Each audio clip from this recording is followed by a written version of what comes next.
Ito tayo guys sa lugar ng Santa Maria, Guyong.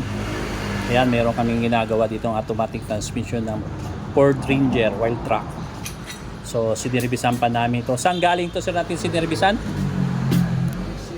Kabanatuan, Nueva Ecija. Yes, galing pa po ng Cabanatuan, Nueva Ecija. Kinuha po namin nung kahapon yan. Ngayon, umpisa na namin. So, sir, bigyan mo kami ng konting information kung anong problema nito, sir.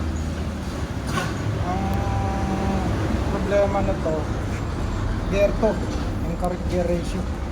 So, yun po ang problema nito, Gear 2. So, ngayon po, nire-rebuild po natin at binubuo. By the way, baka sa sunod na araw may salpak na po natin na may balik na po sa Cabanatuan. So kung may mga issue po kayo sa inyong pong automatic transmission, so kontakin nyo lang Sir Edwin at magpunta kayo sa page namin doon sa Gearstar Automatic Transmission, or ako si Mr. Pads, ay kontakin nyo po. So nandito po tayo guys, gumagawa po tayo ng mga iba-ibang uri po ng automatic transmission.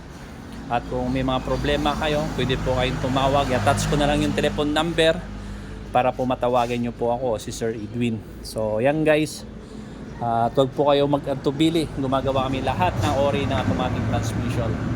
At yan po yung ginagawa natin ngayon. So muli guys, no, nagpapasalamat po ako, Mr. Pads. So yan po yung mga kasamahan natin dito sa Gearstar. Ayan po. So ayan.